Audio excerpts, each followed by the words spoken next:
What's going on, everybody? Super excited to have one more stream here, covering what's happening in this entire incredible Hedera ecosystem. We have some incredible guests today. I want to make sure that you guys get to hear from them what they're all about, because I promise you, I can't do it justice. They are incredible individuals on their own, but when they come together and kind of put the things together that they have been leveraging the DLT that is Hedera, it's just been blowing things out of the water. First off, James, if I can bring you up, sir, welcome. And James is CEO of Neuron here. We have Gideon as well from Neuron. We can bring everybody up, Louise. It's fine. We're all friends. We all get along. Don't worry about that. So we got James and Gideon here with the CEO and CMO of Neuron. Guys, such a pleasure having you here today. Awesome. No, really good to see you again in action. And, I think it's going to be a really exciting spaces. So, yeah, let's crack on. I Very can't wait excited to get be into here. it. It's awesome to see you again. Last time we've seen each other at Token in Dubai. So I remember it like it was yesterday doing the interview in one of the skyscrapers. Awesome to sit here and speak about some new updates that we have. Now, you guys got your work cut out for you, because in addition to the two of you, we also have Katerina coming in, and she's the head of innovation and investor at Exponential Science. Katerina, so good to have you as well. Thank you very much for having me here. I'm excited to get this underway and chat. And luckily, I already know the Neuron team. So yeah. Beautiful. Well, let's kind of kick things off by setting the stage and making sure that we're all on the same page and understand why we're here in the first place, right? A lot of times we kind of talk about where we work, what we do, but not a lot of times we cover why we're building in the places that we're actually building in. So if I can open this up to all of you guys, what actually drew you guys to Hedera? Like, what's the reason that you guys decided to build on this DLT? And does it actually support? Are you guys getting the support you need, the things that you need from this ecosystem as well? And please feel free to jump in. Sure. I'm happy to start us off. One thing I've sort of talked about quite recently is what I call, I've sort of coined this term Web 2.5, because everyone talks about Web 3 being huge transformation change, and everything is going to flip from Web 2 to Web 3. I don't think that's realistic in the real world. What you tend to find is sort of more incremental upgrades. You do sometimes get these shifts, but these shifts happen through incremental upgrades, and then suddenly a new barrier has been unlocked. So I think Web 2.5 is kind of the idea of existing businesses actually upgrading their technology stack to enable greater benefits to their users, whether that's lower latencies, lower costs, higher trust, more privacy, all of these benefits that actual real businesses care about, not how when token or how much is it going to go up by. So I think what Hedera epitomizes is that kind of philosophy. It's built in business-friendly language. It's the fees are in fixed US dollar increments, which obviously from an accountant's perspective is really important, because people like to be able to predict what their costs are. Businesses don't like to have unknown costs that can 100x depending on whether there's a new cat meme that's come out. What they want is stability, predictability, and an understanding of how that business can scale and grow as it goes forwards. And so I think with Hedera, it ticks off some of the key requirements. It's fast, it's cheap, it's secure. You've got some really big backers behind it, like Google, IBM, and people like that, which obviously gives your customers trust. If you're building on a network, you obviously want to be building on a network that your customers can look at and say, yeah, I trust that looks like it's reputable, it's governed correctly, and ultimately something that is predictable in terms of fees. So I think it ticks all of those boxes. That is a beautiful thing when you can actually work with somebody that cares enough to actually support you that way. Katerina, what about yourself? Why are you over here in this ecosystem? So I think, in terms of the virtues of Hedera, I think James has done a very eloquent and exceptional job of framing it really well. And I can only just reiterate the number of times I hear from the people we work with, that security and the predictability in terms of finance, as well as the people backing and on the council for Hedera, are one of the most notable and exceptional things that it creates that trust, and it creates the the ability for Hedera to access, I think, some of those C-suites in a way that maybe some of the other chains just aren't really able to. But we're a little bit different. We're not, we are building on Hedera. We're actually a ecosystem member in terms of being a grantee. We do a lot of research for Hedera, and we also do initiatives. So we are part of that ecosystem building and part of the support that exists within the ecosystem. So Exponential Science Foundation, we run hackathons, we do workshops, but we work across 3 primary pillars: research, education, and innovation. But I can tell you more about that a little bit later if needed.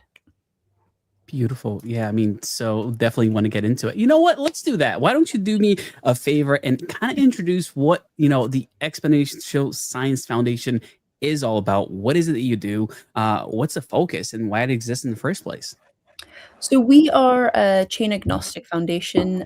We work across, as I said, education, research, innovation, seeking to bring these exponential technologies to society in a responsible manner.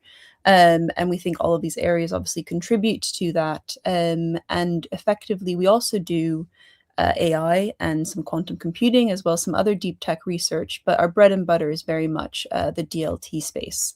And I believe the original Hedera relationship came some years ago when our founders were at UCL, and they were doing work with the council, apologies, and they decided to set up a foundation that could really execute on that deep research piece that would help not only understand what's currently going on better, but what are the next steps that need to take place? What are some of the research areas that maybe at the time Swirlds Labs, now Hashgraph, didn't necessarily have the bandwidth for, or some of the maybe more deep tech content that you needed some of those dedicated researchers and academics to look into. What has also evolved is some education initiatives, such as one we're currently running, which is Government Blockchain Academy with the United Nations development program, as well as innovation. We're closing up in collaboration with the Hashgraph Association, the Hedera Africa Hackathon, and lots of other initiatives as well, but I won't bore you with all of them. I love it. No, I mean, you're definitely not boring us at all with any of this. And to the people out there leaving us comments saying that this is going to go over your head, please, if something's going over your head, I'm not doing my job. So let me know, because we got to break this information down. Like, a lot of people will actually go, come to the streams and be like, I don't get a thing that's going on. That's a failure on my part, guys, I got to say. So please, if there's any questions, always feel free to leave those in the comments. We do check them, and we want to make sure that we're actually covering the things that matter to you as well. It would make no sense for us to run streams and talk, to these incredible products that are being put out on, Hedera's DLT, if you didn't understand, if we didn't break it down enough to where it made sense for, the end user, the people who are actually supporting the network itself. So with that, talking about new beginnings here, maybe James or Gideon, I don't know which one of you guys wants to take this on, but talk to me about the inception of Neuron. Like, what is it that you came out to solve? What's the problem that you saw that needed fixing? And I'll add a little piece to this. I know autonomous systems are huge, and that is part of your vision. Can you kind of touch on that as well? Talking about this inception of Neuron. 100%. I think James should start because he has an awesome personal story about like how Neuron started, and even though it started tragically, the way how Neuron is progressing is super good and super positive. So James, it's yours. Yeah, sure. So like I've been involved in the aviation drone sector for about 16 years, right the way back to university when I was in the autonomous systems laboratory, basically programming, flying, and kind of doing a little bit of playing with drones at the same time. And we were doing some cool stuff there. But one of the areas that we were focused, or what my thesis was focused on, is detect and avoid systems. So basically proving that these things are safe. And it's actually quite hard to do because you've basically got a problem that has like lots and lots of variables in it, lots of unknowns, and you have to try and model it in a way that you can make sense of what's actually happening, what that problem space looks like, and sort of dividing it up into different spaces, and then trying to decide, okay, how do we actually prove that this system is safe? Now, I've worked in a various range of different industries within the drone sector, so in operations, in manufacturing, and in actually the regulatory side of it as well. But what really kind of sort of really honed down is I'm working with clients in the drone sector who were basically were trying to fly these things further than the pilot can see. So the regulation essentially limits you to about 500 meters in range. So you can fly the drone, out to the distance, but as soon as you get beyond line of sight of the pilot, then you can't go any further. And this kind of limits the applications you can use it for. You can't use it for search and rescue. Couldn't use it for like linear inspections of like railways or power lines or anything like that. You can't use it for drone deliveries, agricultural use cases. There's tons of use cases where if you can fly further, that you can unlock and open up and make commercially available. So what we were doing was deploying ground-based sensors to do this. And I've actually got sort of some personal interest in this as well, which is, I've been a glider pilot since I was at university, flying gliders and powered aircraft. And actually, I've, witnessed, I've seen a couple of accidents within the aviation sector, one of which was my gliding instructor who was involved in a mid-air collision with another aircraft. And that, well, unfortunately, he's not with us today, but, there is a real threat of aircraft crashing into each other, even, general aviation aircraft. Commercial airliners fly really, really high up. So you're not, I don't want anyone on who's listening in to think, when they're getting on their flight to Spain next week that they're going to crash into something. It's very, very low risk of that. But in lower airspace where drones and other general aviation aircraft are flying, there is a collision risk because these things aren't really detectable very easily. So we built the solution, which was a ground-based sensor network to pick up where aircraft are in the sky, to track drones, to track aircraft, and to relay that information between those parties using a clever edge network infrastructure. And the reason why we had to pick an edge network, for those who aren't familiar with what an edge network is, all it does is it removes the centralized cloud server. So you've got a sensor, you've got a software application that wants access to that data. Traditionally, the sensor would be connected to a cloud, and then the cloud would be connected to the software. What we do is we skip out the cloud's software in the middle, and we basically transfer data directly from the sensor to the software. And the reason for doing that is because you remove single points of failure, you reduce latency, and you basically increase the availability of the system. And this is really important. Regulators really like that. They don't like single points of failure. They don't like things breaking. So the more things that you can remove from that system that could cause network-wide outages, the more they're happy to sign off on it. And so we built this edge network infrastructure and kind of realized at that point, well, wait there, this could be used for lots of other things, not just like flight tracking data, but weather data, RTK data, AI agents, robots, LLMs. There's a whole range of different suite of services that you could plug into this ecosystem. And so really, we kind of set the vision at that stage and said, well, why would we restrict ourselves to a single device? We've built the protocol that enables these devices to talk and transact with each other.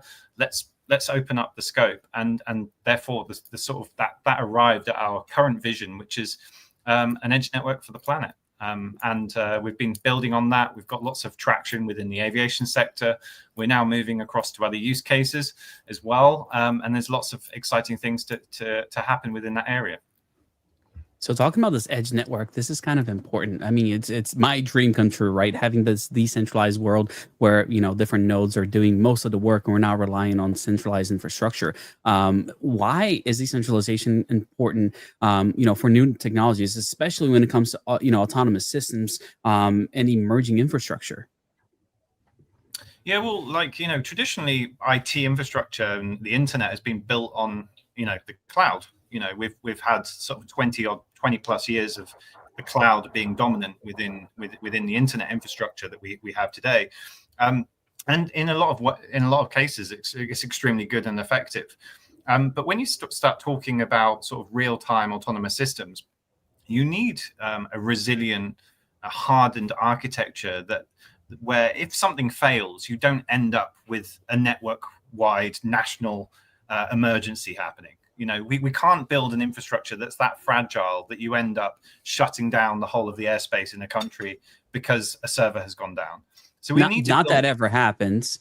No. Well, you know, you look at some of the recent events at Gatwick and, you know, the helicopter crash in the United States, things like this. You know, it's still crazy that we don't yet have a full 3D picture of everything that's in the air at any given point in time. And how do we build up that picture? Well, there's many different transponders on aircraft, each supplied by a different manufacturer. Therefore, you need lots of different types of sensors on the ground supplied by different manufacturers. So how do we incorporate this into a public network, an open public network, where you can pull all these data sources together, but in a way that's robust and not going to fail, you know, with the blink of an eye. So what we built is this public edge network, and that enables basically plug and play devices to be integrated into the network, and then people who want to consume that data can then plug in and buy that data from all of the different providers. And that's really the key innovation that we've solved here. And it just so happened that drones was the problem that led to the solution. So, you know, maybe it's sort of just fate, but ultimately, you know, drones are very data hungry machines. They need access to flight tracking data, weather data, RTK data, command and control links. They're quite connected machines. And so it kind of isn't surprising really when you think about it in that way, why that the edge network solution was born out of the drone era. Absolutely. Now, Katerina, let me get you in the conversation here since we're talking about problems and solutions. The Exponential Science Foundation, or ESF, you guys work really close with Hedera when it comes to, you know, research, education, innovation. Can you kind of break down some of the, you know, the things you have done, the collaborations that you have, you know, partnered with Hedera to put on in the recent days?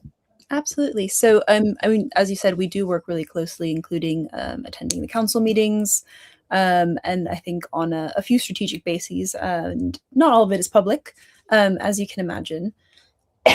Pardon. But I think in terms of research, we span quite broad, so we can do more market-oriented content, and we have a platform which we've spun out called Nodians, and that can give you all the kind of real-time data that you might want in terms of Hedera as well as other ecosystems. But then we have our bread and butter, which is that more deep tech and informed research.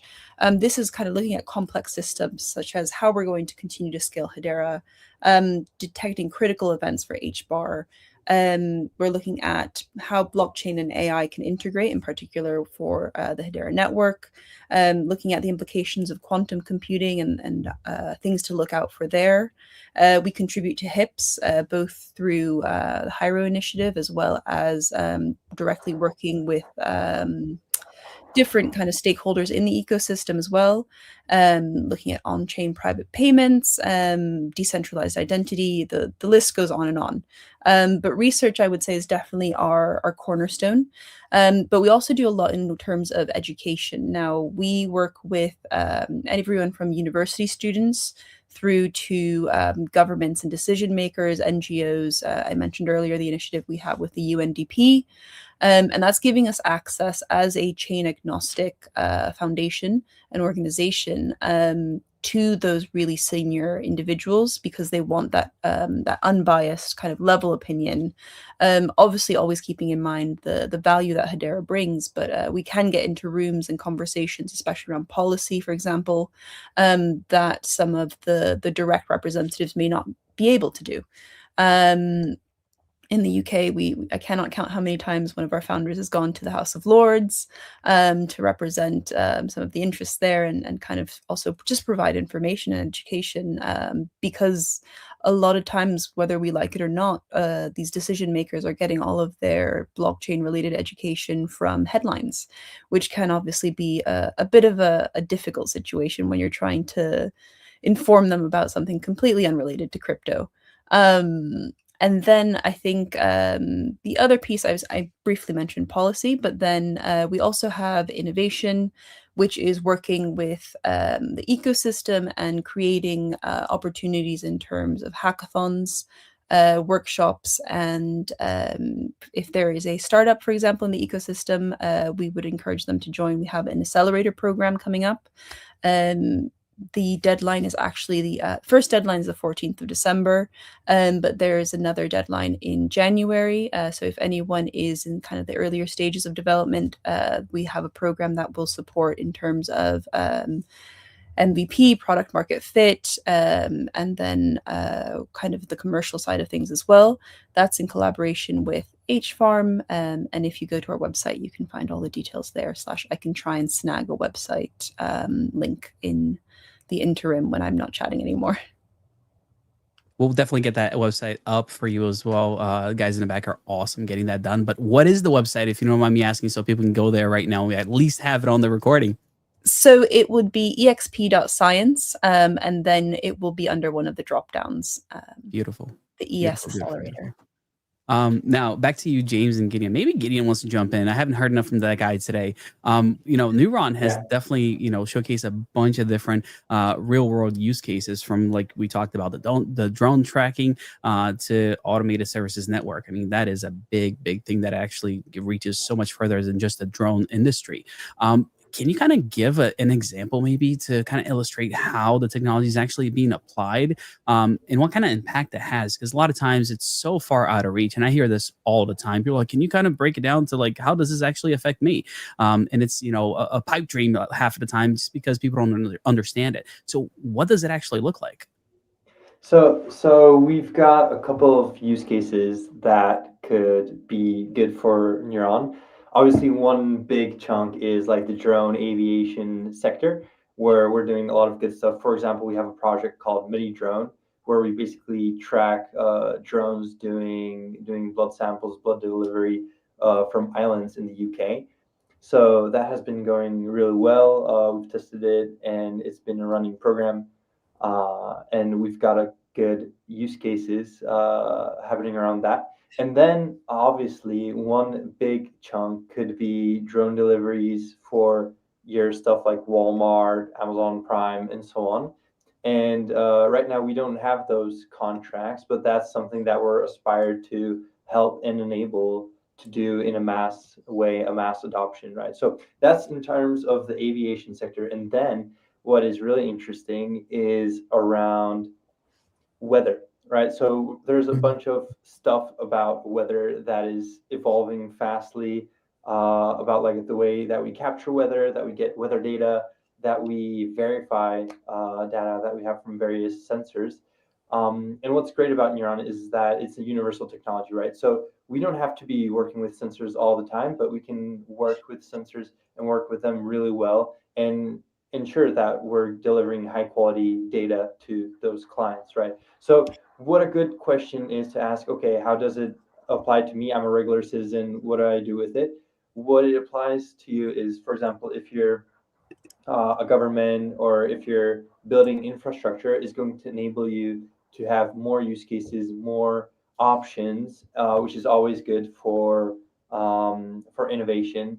And also, like, a key factor is trust. We enable trust in the technology. So I think that would be like the main thing for you as a regular foe, as a regular citizen. What does Neuron help me to do? One thing is to build trusted infrastructure and trusted data, and one thing is to ensure that it goes well, smoothly, imparts things to Hedera and the network around it. That is very palatable, so much so that we have people on the chat here going that drone deliveries in mass would be insane. So they get it. I appreciate that breakdown, because it definitely brings it into perspective. Now, when it comes to let's talk about the development aspect of things here. Both the DSN as well as the AI node builder you guys have put together. First, explain what that actually is, if you don't mind, as well as how does that actually help people build, autonomous systems. That's a really good. Yeah, you want to go on, James? Do you want me to take that one? Basically, we're building in like an edge standard. Like, imagine like an edge OS. If you want to go and build an edge device that sits on the edge, it basically lives on the blockchain essentially. You can use our SDK to build a node. You can also use our node builder software to build a node. And one of which is more tailored towards software developers, one is more tailored towards vibe coders. But they basically enable you to build a node that is compliant with this edge standard. And other people can build nodes using this standard. We're actually formalizing this standard at the moment. We're talking to some standards bodies to try and get this to be published so it's more widely adopted. It's fully open source, so we're not charging people to use the standard. We're just someone has to do it, so we're sort of leading the way on that front. But what Node Builder allows you to do is basically build a node that enables you to register a device, and you can register it on Hedera. You could register it in other places as well, but we haven't expanded it to that capability yet. You can register it, you can discover it, you can connect to it, and you can pay it for a service. And that service is then delivered peer-to-peer between the node and the customer that's actually absorbing it. This is really what Node Builder is all about, is building these kind of peer-to-peer connections, these edge network nodes that enable nodes to be able to interact with each other and transact and pay each other for services. So that's really the key point. And like, why are we doing this? Well, today you've got over 50 billion IoT devices out there in the planet. Pretty much every network has its own proprietary protocols and integration requirements. Because they go through these centralized intermediaries, you get degradation in performance, availability, privacy, and a bunch of other factors as well. So by removing this sort of these centralized intermediaries, these cloud servers, what we do is we make that data available to AI and robots. We're now moving into an era where AI and robots will need to comprehend and understand the environment, the physical world around them. It's very, very good today. AI is excellent at understanding the digital world. It's got access to the internet. It can search the internet. It can find information digitally. You try and ask it, okay, is it raining right now in central New York?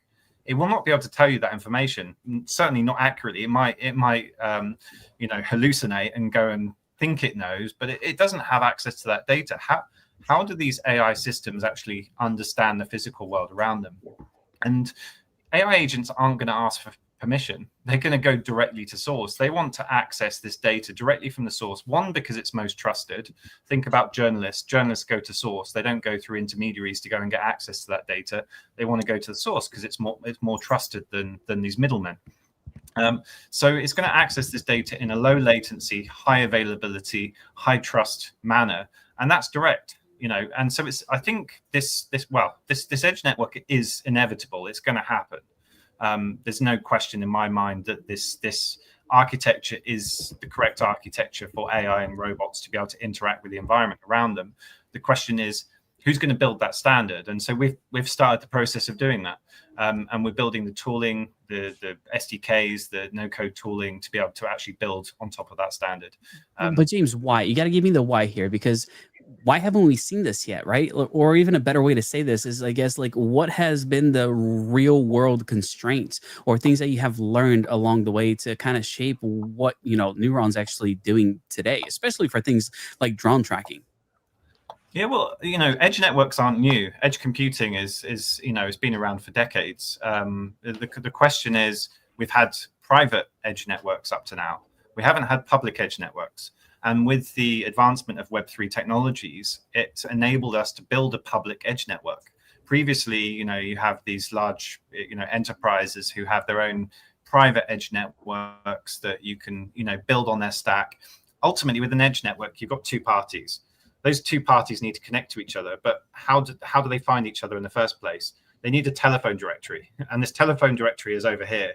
And it's generally been some Google or IBM server that they connect to, and they say, okay, well, who's this? Well, who owns that telephone directory? Well, previously, it used to be a company. It used to be a company who owned a private edge network. today, we now have the blockchain where we can put that telephone directory on the blockchain, and now all of these systems can interact with each other directly without anyone owning that system. So really, it's just the culmination of all of these technologies, the maturity of these technologies, things like Hedera, which have low fees, predictable fees, high speed. These kind of technologies haven't been around for that long. Hedera is what, 6 or 7 years old now, as a guess. But some of these concepts are very complicated. So we need to, it takes time for these innovations to come around. We've been working on this for about 5 years. It took us about three and a half years to actually do the R&D that was required to build this network. And, in the last 18 months, we've started commercializing. That is a beautiful thing. And I love like real use cases like this. And to piggyback about real use cases, Katerina, I don't see you. Did we lose her? Uh-oh. We might have lost her here for a second. No. She was so excited about the node. I think she's gone off to go and start building. Quite all right. As soon as she comes back here, hopefully just technical difficulties, we can bring her back. And yeah, we're reaching out to her on Slack and making sure that things are up to speed and she's doing all right there. Because I do have tons of questions. She's presenting like these case studies when it comes to MiCAR, and like not only research, but like innovation and ways to actually implement some of these things, which is incredible. And that's what I was talking about, real world cases, right? Things that are actually happening here now, which is what you guys are on the cutting edge of. And I know that I can't say what I want to say about you, that you will only be revealing tomorrow, right? Is there a time that people can like check things out here? So yes, we do have a Christmas live stream where we're going to be announcing a lot of big announcements. And I want to keep it secret, but we have like 3 or 4 very big announcements tomorrow at 7:30 GMT.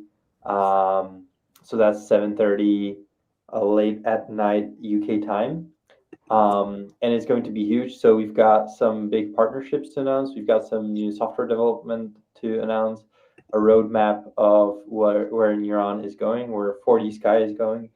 And we're going to be answering questions about token stuff and some like stuff that people have been asking about that they want to know the answers to. So it's going to be a wild event, and we have like I'm so pumped. I would love to like scream it out right now, like what we're about to announce, but I just can't. And I'm so super 25 hours from now, right? I just want to make sure I got the time right. 25 hours, so an hour from now, tomorrow. 25 hours from now. It's going to be huge. You got to trust me on this. You want to be there. So it's going to be like a big Christmas live stream, 1-hour stream. It's going to be insane. Love it, man. I can't not wait. I might be hitting you up to see how I can be part of that. Maybe help you guys out one way or another, because that sounds super exciting. But Katerina, welcome back. Good to have you back. We're just talking about real world case scenarios, like things that are actually happening. And I love the fact that you guys actually focus on that. You're not only thinking about, oh, let's research things that could be. No, you're researching things that can be. I think that's the most exciting part of it. And from what I understand, you're presenting a case study from MiCAR, if I'm not mistaken. That kind of follows the path from research to innovation and then to the spin out. What can you kind of tell us about this journey, that people have to go through, and why that journey matters to, especially, Hedera's ecosystem? Absolutely. So in terms of the MiCA piece, that is the MiCA Crypto Alliance that we set up after a number of inbound requests from the ecosystem, Hedera being one of the main people we were speaking to and working with at the time in terms of this new MiCA regulation that came into play. I think the general consensus is that most of the industry, not all of the industry, kind of hates it. There wasn't a lot of clarity. There wasn't a lot of proper guidance in many instances. And what happened here was we had a research initiative within the ESG space already. We actually have the largest data set in terms of crypto what's it called, water impact and energy impact, amongst other metrics that are quite important for this regulation. And we have probably the largest data set, I think, in the crypto space for this. And that was just purely from research initiatives that we already had and we're already working with. And there was also a great deal of research into this new regulation in terms of how was it going to impact it and the methodologies that were being used. And not to bore people too much, but the different methodologies that get inputted into these white papers that are the ultimate outcome could potentially have a pretty large impact on how people are benchmarked in future, or not people, but how projects are benchmarked in future, as well as potential regulation that may come in the future. So we have an exceptional team that specialized in all of this, and we established that there was a need for some form of alliance or consortium in the industry. And we spun out this into what is now the MiCA Crypto Alliance. Hedera was a founding member alongside Aptos and Ripple, as well as others. And effectively what we do is we help organizations write MiCA compliant white papers. And we are actually very happy to say that we also have helped Hedera write the XHTML and XBRL compliant white paper. We also wrote the previous MiCA white paper as well, along with other kind of members in the ecosystem, which I know that sounds like, oh, why does that matter? Why is it important? In order to be listed in Europe, this is now a requirement. So we wouldn't have access to HBAR necessarily if it weren't for these white papers being written and released. And it's the not so fun, not so sexy side of crypto, I suppose, sometimes. For some. Sorry? I said for some of us love to nerd out on this stuff. However you enjoy your Saturday evenings is up to you, of course. And I'm definitely one to go down the rabbit hole every now and then and nerd out for sure.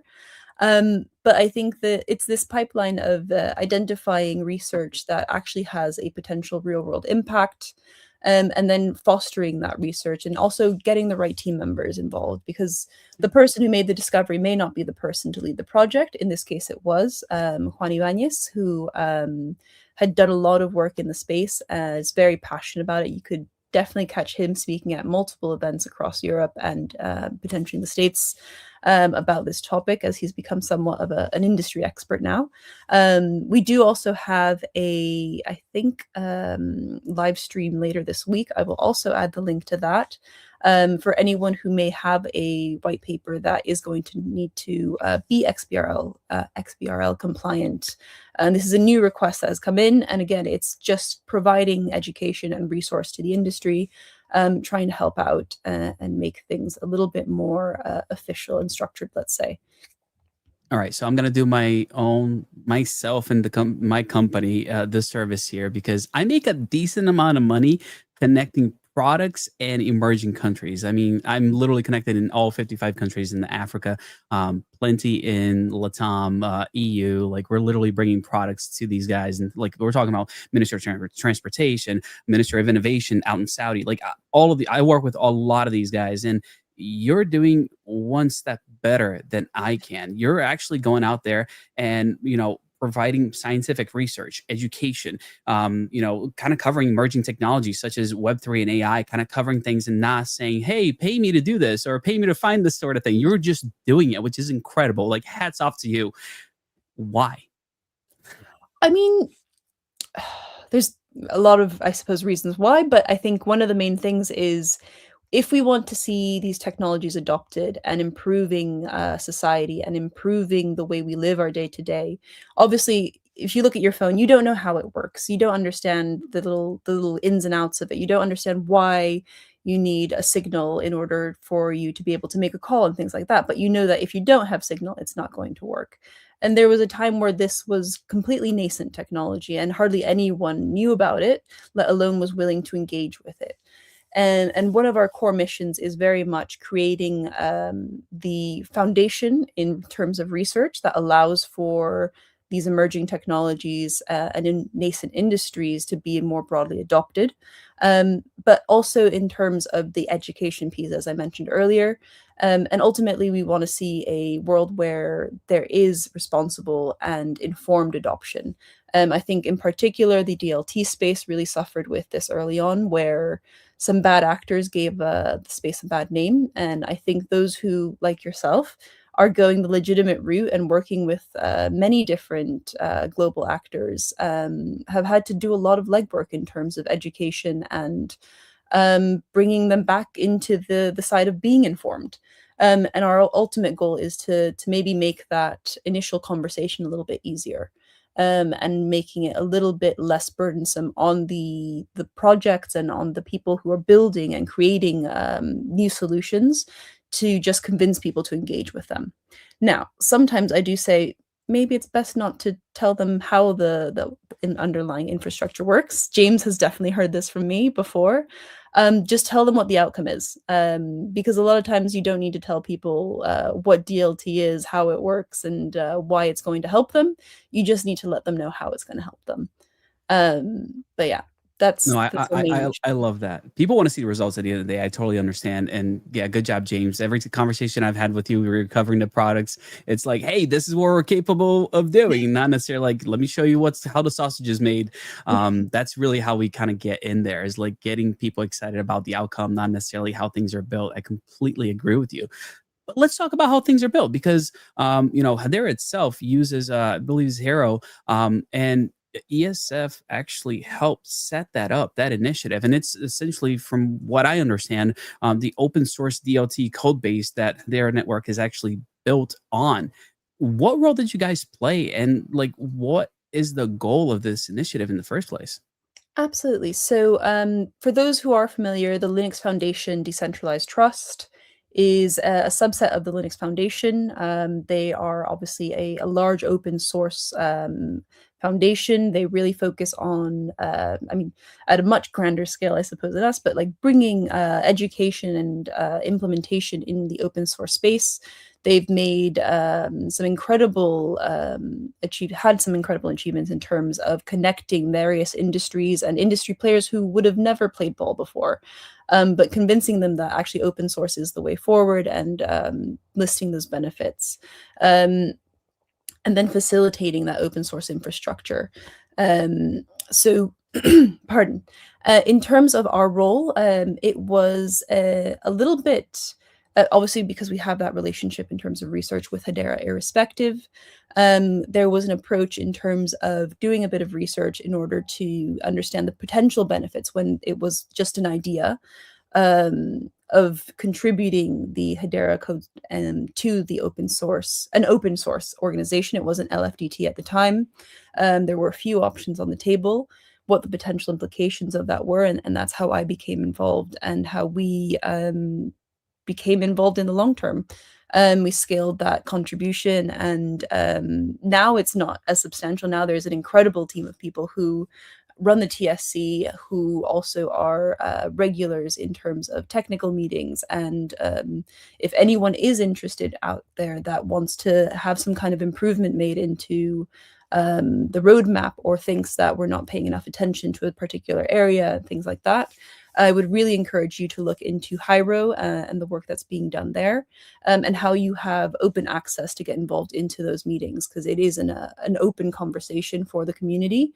And the mission of Hiero is to very much open up this process of the HIPs, the Hiero improvement proposals, as well as kind of potential roadmap contributions as well.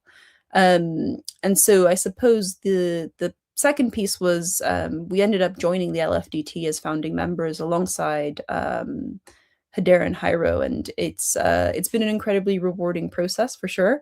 I learned a lot along the way. I can't say I was an expert in open source when this started. It was more like someone dropped an email in my inbox making a request. I was like, oh, that looks really interesting. I'll look into it. And then it became weekly meetings and council meeting discussions, and ultimately, and this was also a process that started well before our involvement. It was a conversation internal to Hedera, and the decision was ultimately made to set this up. And I think Diane and Henrik, Alex, and many others have done a really, really great job. And you are not kidding when you say that it's a whole new world when it comes to open source products. Right now, I'm dealing with a company, and like that is their whole goal. Is like we want to open source everything. And I'm looking around, going, you have you literally have millions of dollars worth of contracts already without even being quote unquote public. Between Chase, JP Morgan Chase, between Uber, and all of these other platforms, and the main guy who loves what he does goes, yeah, we got to make everything open source. I'm like, but doesn't that mean you're going to lose everything to any? And they're like, nope, this is how we need to do it. This is the Not most important way necessarily. to do things. Exactly. Like I wasn't aware of it until I actually dug deep into this thing. Now, I guess the main question that I can ask about, the LF decentralized trust is, what does it actually mean for you guys, and for your work, in the broader deep tech and DLT landscape to be a part of this? Because, well, not because, does it actually change things? So I think the concept of having transparency, obviously, is something that is core to I think everything that we do, and having a process where it's not just smoke and mirrors in terms of how roadmap decisions are made and how contributions are made to the code base, but rather something where you can actively become involved, obviously demonstrating competence and ability. You can make contributions. And from our perspective, with Hiero, we've contributed a couple hips to date, which we were really happy about. And then the other piece, actually, this isn't officially public, I guess, but we are also opening the door to supporting people who may not have the capacity themselves to formally put together a HIP, and instead making it a resource that we can potentially support with. So we have a large engineering team. We have researchers as well who would be able to do some of the heavier lifting and that legwork. Obviously, this isn't like an open call. We can't do everything, but where we are aware that that HIP might potentially align with Hedera's goals and the kind of strategic overview that we have, and the values that we'd like to push within the ecosystem, we can definitely support people who may want to bring a HIP forward, or if someone wants to just learn a little bit more about how to get involved or contribute a HIP. But for our work specifically, we believe a lot in the principles of open science, and that research, knowledge, information is a public good, and that for those reasons, joining the LFDT was a no-brainer, really. That's awesome. All right.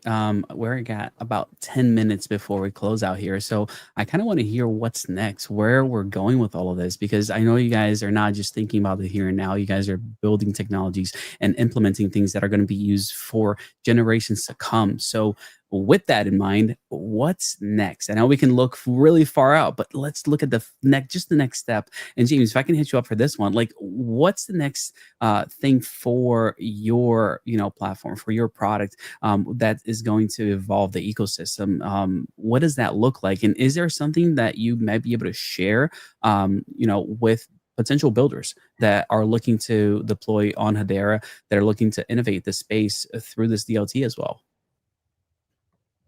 Yeah, sure. Like I think what's coming next. Well, we're currently focusing on traction, real world traction. That's like our biggest focus at the moment. And one of those there's multiple areas here, but aviation, airports, drones, air navigation service providers, airlines. These are kind of like some of the core requirements. But we've also got like another sector here, which is we're building a public network. So a public network is of interest to the public, and therefore public sector organizations are interested in public networks.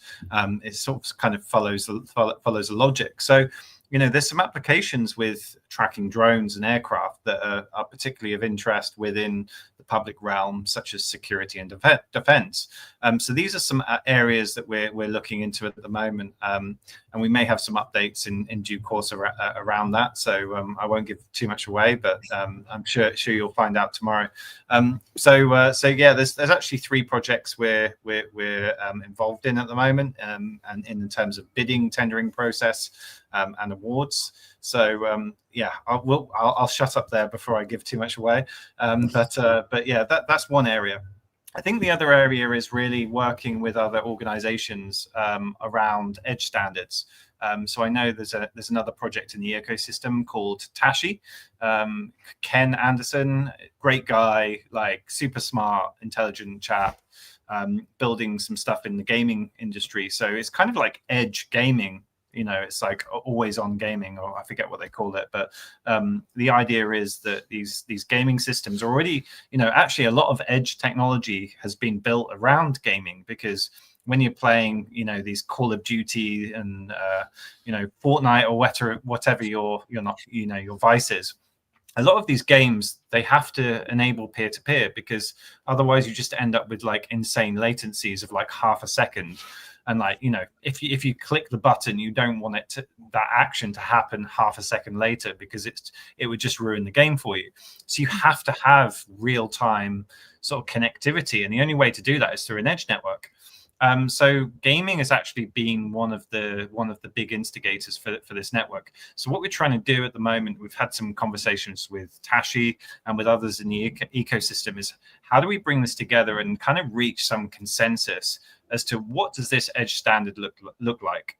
We're obviously developing it by ourselves at the moment, but we want other innovators in this ecosystem to build interoperable systems. There's no point us having 20 different edge networks that don't interoperate with each other. We need to like build a public edge network that everyone wants to use and everyone can build on. So it's kind of useful for it's kind of one of these situations where the sum of those individual parts is sort of greater than they are individually. And so it's really important we do that. So I would say that those are the two areas. There's traction is around edge standards, and there's one third part at the moment, which is we've got a drop going on Helium deploy. We're deploying flight tracking sensors across the planet at the moment. We've got about, I think we've sold about 400 or 500 sensors so far, and most of them have actually been in the last like 3 weeks.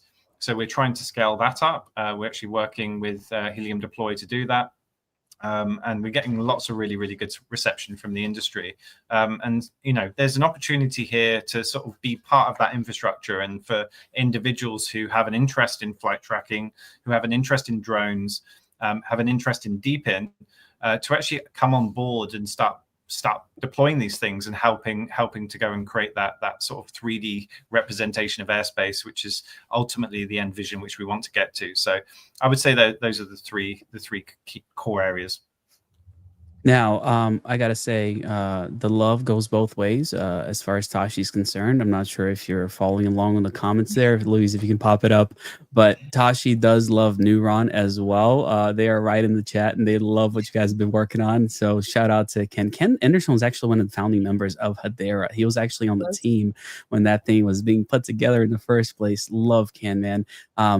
Fun little story. I randomly met him after a conference at a hotel lobby when he was picking up his food. Made his food go cold.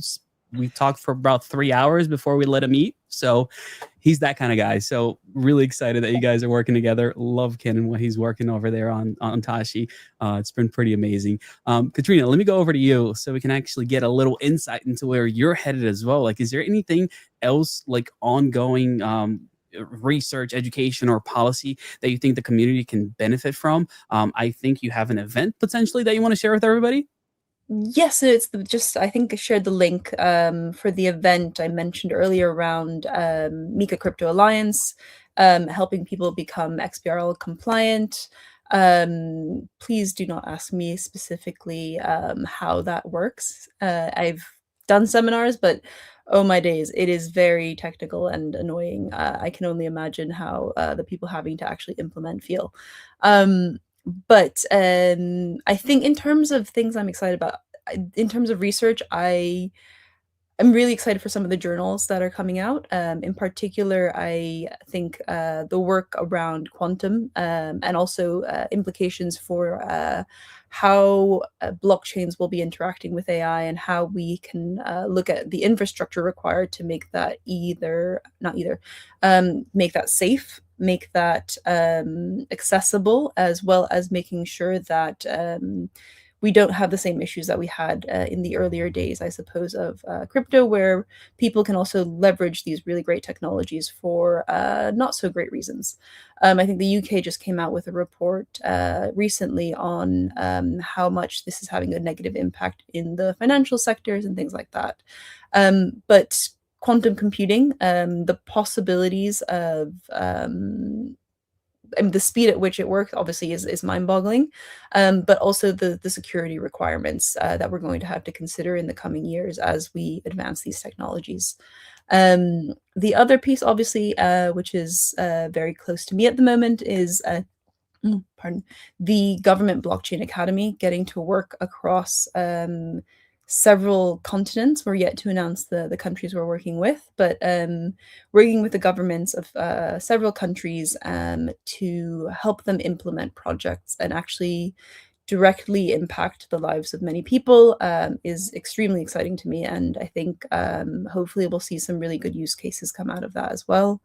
And I think also just getting to work with brilliant people in the ecosystem, having obviously met James some time ago, and getting to hear all of the progress he's made is always really, really positive.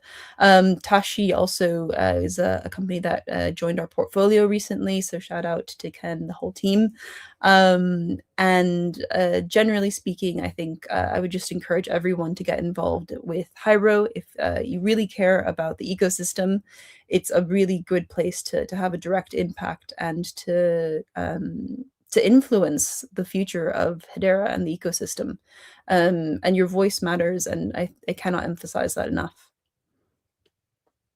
Now, it is a big deal. Like, I don't know if you guys are going to be able to find any like better kind of platforms kind of get involved with this information. And I say that like I was just texting with one of my co-founders, Alex, and he's on the board of like the UNDP Blockchain Accelerator, Blockchain Family Office Investment Summit, even Thompson Computing. He's on the board of those guys, and he's like, yeah, I want to go to this thing. I want to check it out. This is actually really great information. So don't take it from me. I'm taking it from somebody who's actually way smarter than I am, saying that I want to be there. I want to make sure I'm a part of this thing.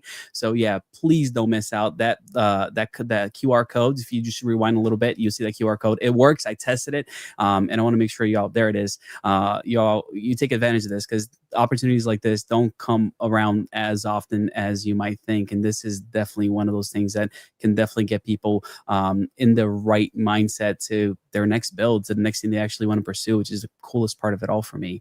But we did have some questions kind of come through, and let me try to, if we can go through them quickly. Luis, feel free to pick any of them, anything that looks exciting, just pop them on the screen. We'll go over them. I want to make sure that we kind of cover some of these things, because we always say that, you know, the interaction with the audience is important. So I do want to do that a little bit of justice. So let me see. All right. If you can just click on, yeah, there you go. All right. Realistically speaking, when do you see the robot boom going mainstream? Like, when do you think we can co-live with them?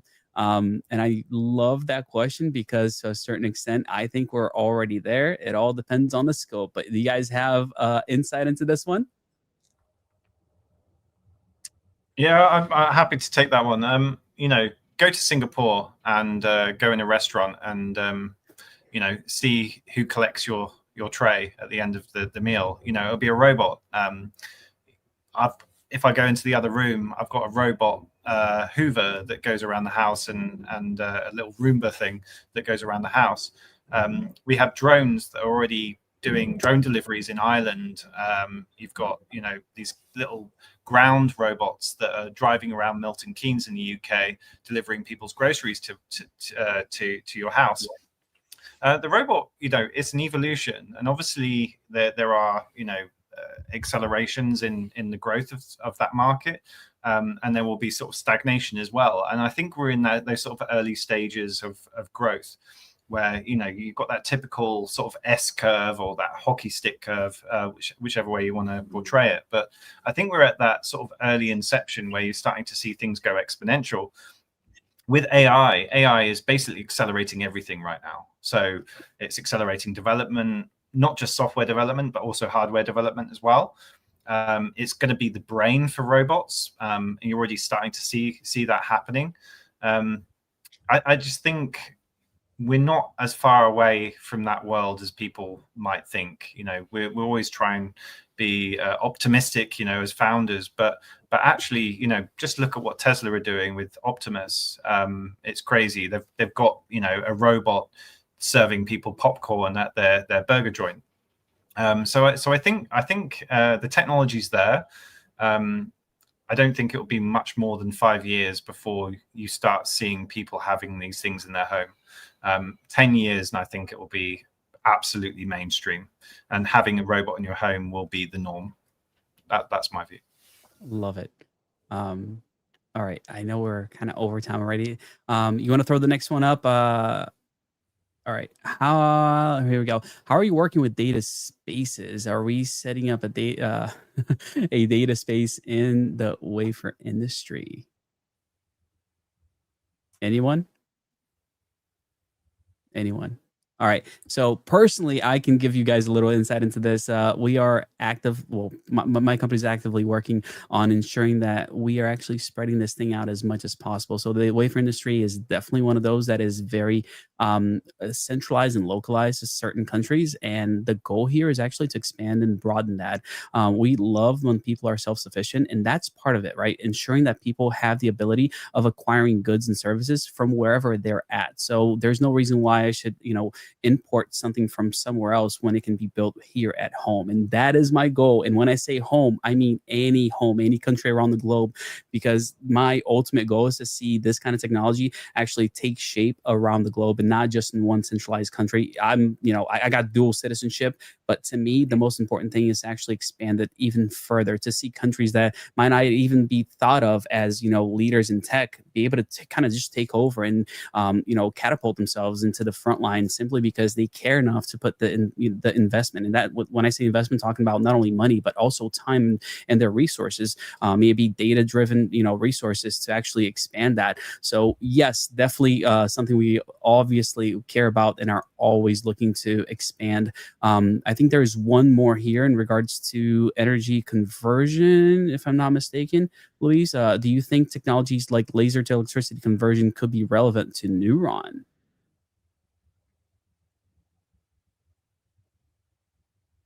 Go on, Gideon. I'm going to land you in that one. You can answer that. Okay. I have no idea. I love that answer. I've never thought about it. Do you think technology? That is very much outside of fair, my I did see a really marketing control. Sorry, James. To be fair, I did see some really cool technology the other day. There was a drone flying, and it was hovering above this like mat on the ground, and the mat was basically transmitting power up to the drone like remotely using like wireless technology. Granted, it had this massive brick underneath the drone, so I'm not sure how efficient it was, but it was basically, they said that it could fly indefinitely. So there are some really cool sort of energy transfer sort of technologies I've seen. Laser to electricity is obviously one of them, but there's also like wireless charging technologies as well. We already have it for our mobile phones, so like why can't you have it for drones as well? I'm not sure what the use case is, granted, but what do you mean? Use case? You're talking about the last mile here. That's what this is literally an edge network. You're talking about people that don't have good infrastructure to be able to receive that power. Talk about being able to beam it over to somebody. That is pretty revolutionary and next level. Again, like we are all in our own little niches sometimes, and it's like there's so many opportunities, so many possibilities. Just a matter of like stepping outside of our own little worlds and going, all right, what else can we use this for? So I do love seeing some things that have been brought forth, and thanks to you guys. Like no question, James, I've used conversations that I've had with you in so many other businesses conversation, and even speaking directly with different nation states, simply because it's insightful. And this comment here is what I want to bring us home with. Hedera is full of really smart people who are solving real problems. Exponential Science came at us with a very analytical approach, and I love it. Kat is awesome. I will second that. Kat is awesome. And that's what it's all about, guys. Like, we're not here just trying to pretend, oh, there we go.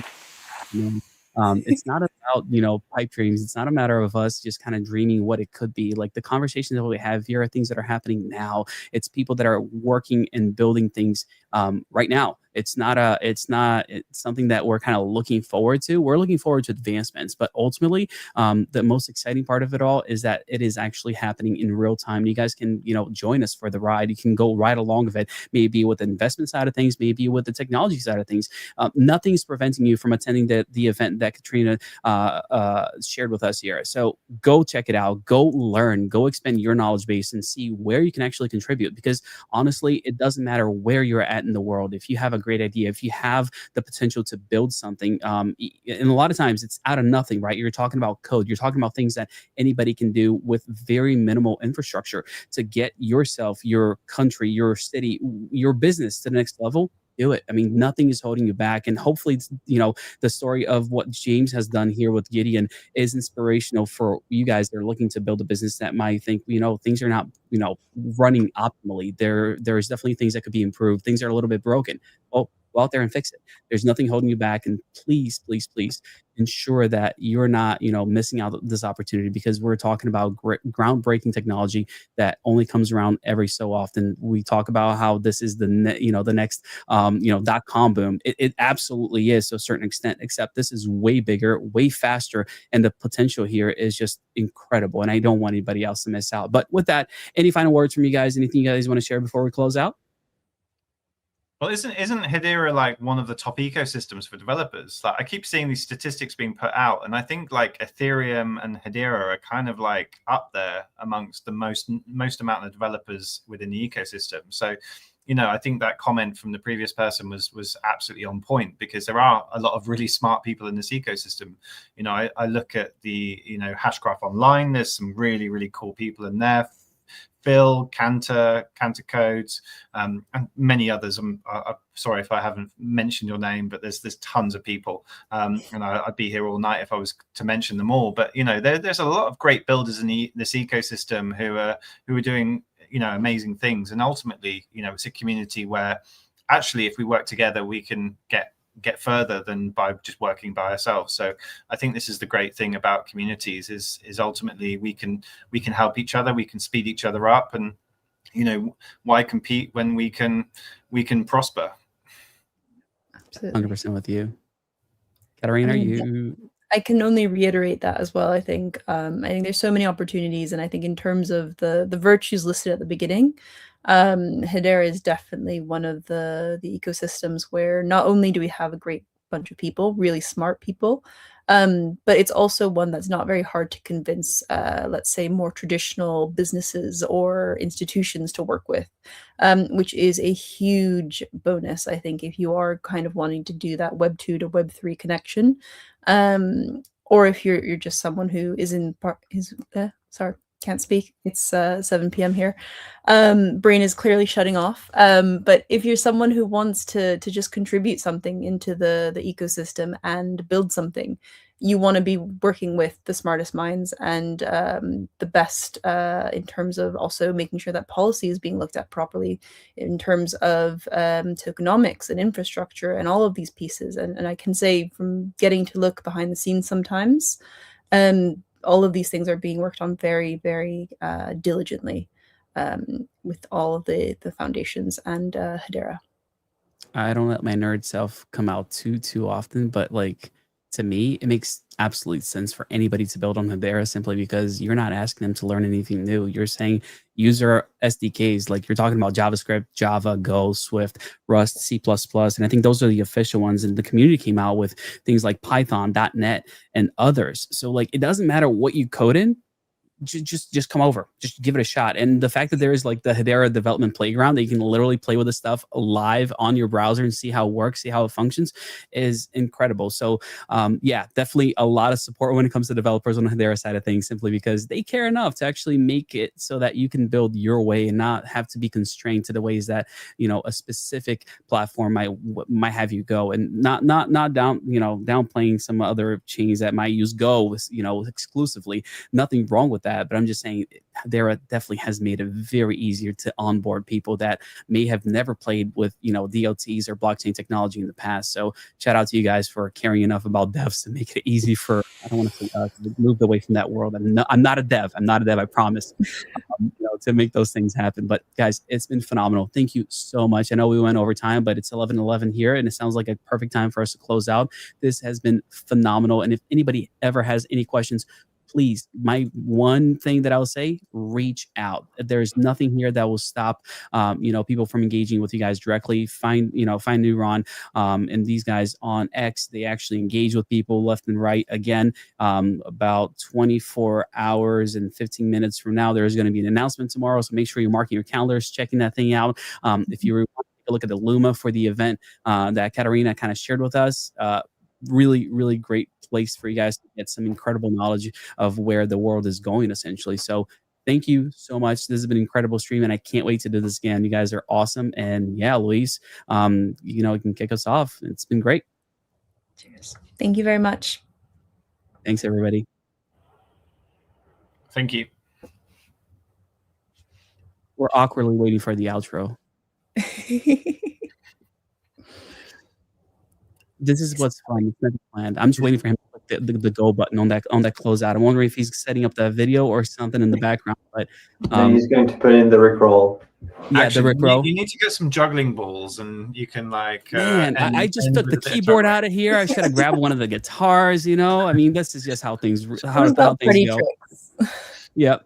Maybe the ukulele next time. Really. And I love